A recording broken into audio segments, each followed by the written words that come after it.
First things first, the IDF is requesting a permit to call up dozens of reserve battalions for the Palestinian front. So this is kind of more news on top of what we talked about last week, where Israel is getting ready to set up their war machine. They're getting ready to set up their war economy, and now the IDF on top of it is looking to bring in dozens of reserve battalions. Battalions can be anything from 300 to 1,000 soldiers, and they're looking to bring up a lot of them. So we've been waiting for movement. We've been waiting for something to clue us in. We've heard a lot of talk, a lot of threats, and whatnot. We know there's stuff moving around behind the scenes.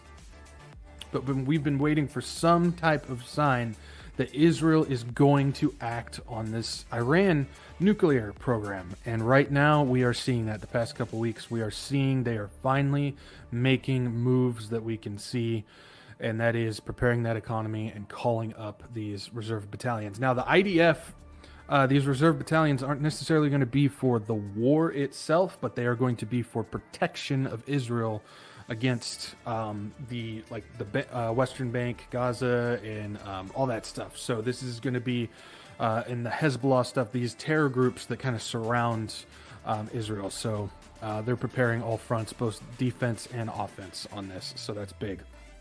Another thing on the Israel side of things, we've got the UN General Assembly has voted to hold an event commemorating Israel's establishment. Yay! No.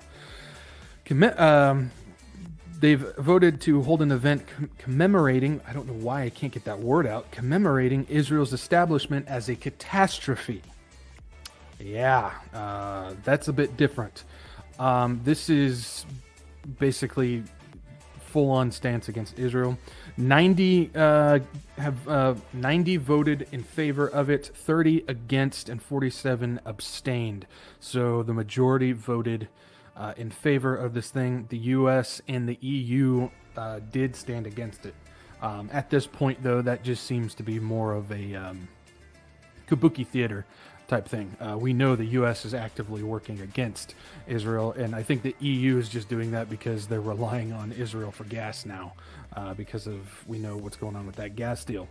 The UN's Division for Palestinian Rights is organizing the event for May 15th, 2023, so next year, and it'll take place at the UN headquarters in New York. The UN also passed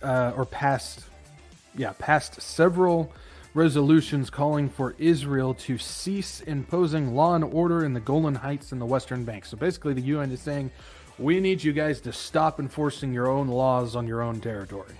And that's basically what the UN is trying to accomplish on that. This comes after the UN Secretary General Antonio Guterres, I think that's how you pronounce that, I don't know, I don't speak Hungarian, spoke at an event saying Israel's occupation must end. So, as we expected, this is what Scripture tells us. Israel is going to continue to stand more and more alone, so much so that people are basically just going to be protesting. We know when Ezekiel 38 happens, those Gulf states and whatnot, they're just going to sit there and say, no, please stop, don't attack Israel. And they're not going to lift a finger to do anything about it. So Israel is going to continue to stand alone, and right now we're seeing more and more of that. Both moves that are flying under the radar. We've talked about some of the stuff that like the U.S. ambassador is doing and all that stuff. But then we're also seeing wide open public stuff like what the UN is doing. So this is more and more just confirmation that the Bible is right. Wow, who would have thunk it? That Israel is standing on their own. That the world is turning their back against Israel, ultimately turning their back on God. So